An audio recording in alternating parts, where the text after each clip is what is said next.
Hello, welcome to the video. Join me, Wolfie, at ValleyWolf Studios, and we'll break down this killer bass technique in just a few minutes. Let's dive in.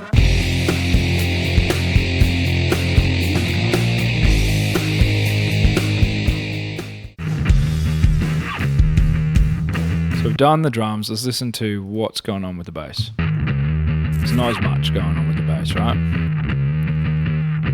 So I've got some gain reduction to try and match, so turn it off. It's relatively the same gain match. It's a little bit more with the plugins on, a little bit, but hardly at all. Yes, it is louder, but you can see the peak is about the same. It's relatively the same, right? So we'll go leave that on, but this is the sidechain thing. This is the intermediate thing again. So the sidechain is basically it's taking information, audio information from one in the digital world. This is what it does. It does it differently. It takes just audio straight in and reads it, but it's taking the information from. Let's just say it like this. Let's say it like analog because it's relatively the same principle. It's taking the audio from the kick or whatever you want it from. So I've sidechained it from the kick to the bass, right? And what I've done is every time the kick comes in, you can see it here, down here on this threshold thing here, on this green bar down here, on this part, down here, right? That's the kick. And then you can see the gain reduction. It's reducing 2.4, 2.1, 2.5 is probably too much. You want it about 2. It's okay to go a little bit over. There we go. 2.5, 2.6, 2.8. It's okay. So what it's actually doing, you can't even really hear it. But take it off. Now you can hear that the bass is constantly up a bit more. Put it back on. Can you hear it? Some people, you only hear it if you've got headphones on or studio monitors. Even that, like it's subtle because you can do it really hectically. You can do it really, really strong. Hear that? Because it's responding from the kick. Now it's pulsating. So that's extreme, right?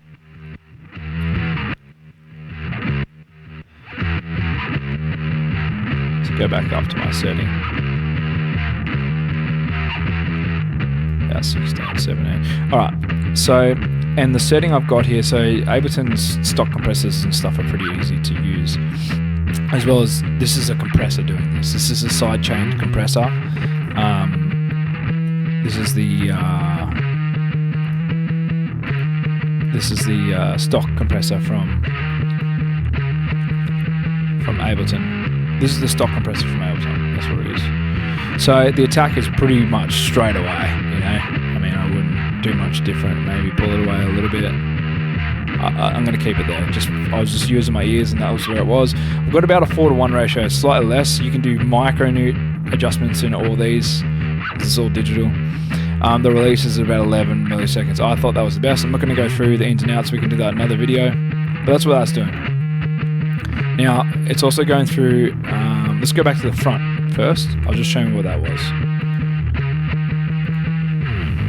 So this is going through like an Ampeg through a P-bass through an Ampeg. Right, I had a little bit of compression on the way in through a Distresor, but I'll do it again. So it brings out, it makes it sit there strong. It's only 3.1. It's using, as well as the cool thing about the Distresor, the harmonic distortion. So, and then red line's even cool as well. Like it analog clips, right? And I'll do another video about the Distressors. There's plenty of videos about how Distressors work. But my settings here basically add to flavor of the bass. So you take it off. Put it on. Yeah. Same gain relative. It's just up more and getting that all that grit. So this is the I don't know what the 1% stands for. Maybe it takes 1% of the THD, which is total harmonic distortion. The total harmonic distortion is a measurement of the harmonic distortion present in a signal and is defined as the ratio of the sum of the powers of all harmonic components to the power of the fundamental frequency. Distortion factor, a closely related term, is sometimes used as a synonym. This is from Wikipedia, by the way. That's that. But basically, the way that the distressor on everything that I've used, if you need to beef it up or give it more character, the distressor is nothing better to do that, especially guitar and bass. To give more character to something, it's subtle, but it's enough to take it over the line.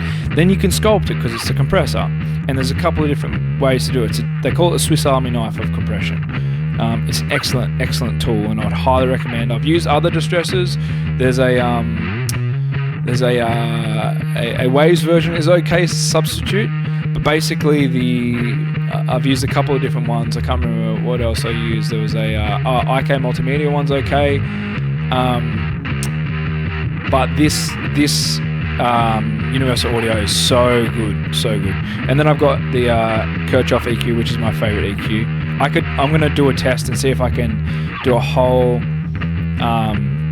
mix with just this plugin and maybe a delay and a reverb, but just this plugin, because you can EQ and compress and stuff in this. We'll go through that in another one. I've done a lot of sculpting here, so I pulled away to give room for that low end kick without taking away from the bass, as well as this is distorted bass, so it doesn't need all that super low end stuff. And pushing, taking away the main fundamental frequency of a kick. So this is a very important thing to do, is you go to the actual kick itself and you find the frequency. So I already found it here, right? Around 50, I think it's 47, so you can see it there, right? You can see it all down here, right? So I found that by pushing it up in here. That's why you've got this thing here and you can listen. So let's do it, so you can understand exactly what's going on. Right, so I've just listened. And you can see, so this is the cool thing about the KIRCHHOFF, you can just listen and not actually push it. So see where the kick is a lot of the time? It's around here, right? You push it up. Where that thud. Because you don't want that to disappear, because that's how you can tell, especially in good speakers, where the kick is. With that snap, it gives it the weight. So around that 48, 47, right? Then you come back to the bass. And I took it out, 49, around the 49 hertz. And you're not going to miss that. It's very subtle. This, and it's got more of that push, right? Like 80 to 90 to 100 is really where the bass lives. Like that's really the prominence of the low end of the bass is really there. Some people will argue that.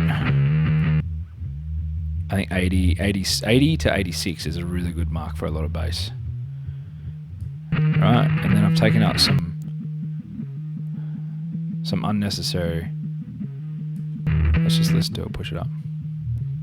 What just happened there? Okay, so it's 200. Yeah. It's got all this weird stuff going on. Honky. And then this, that's where the strings are. This, all the way from 600 to... Because it's got it's also got a drive on it. It's got a tube screamer or something, or a rat, and all that distortion from that is coming out the 600. So normally when there's no distortion stuff, it's a bit higher, 700, 800, to either 1K to 2K. It's like 1.8K, I think, around that. But you got to be careful because that can clash. The higher you go, the more chances of you clashing with the guitar. So having it low like this is really good, pushing up the 600 mark. And then you got 4.4. Nothing after 5 on a bass, even distorted bass, really is that important to me. Other people might disagree, but to me, it's not important a lot of the time. So you'll see me cut. This I want to cut more because it's already got this. Right? So you take that out. Take this whole EQ out. Put it back in. It's just got more bite. More low presence. Take it out. It's because when you sculpt like this, I had to sculpt a lot to kind of get it through. And then it's just going into a LA2A. And this is the silver version, which has got a high pass attenuator. I won't play with this because I like the setting. A lot of the time the LA2O I just use it as a sound box. So it sounds excellent. So it's barely doing any compression there. It's somewhat. All the compression's done tracking and with the distressor at the start. And then this is just peak reduction a little bit and then the gain pulled up. And that's it. That's what we've got for this whole thing, right? But to me that sounds awesome. Turn it up a bit. But that's it. That's my tutorial. Thanks for watching, guys. I'm Wolfie from ValleyWolf Studios.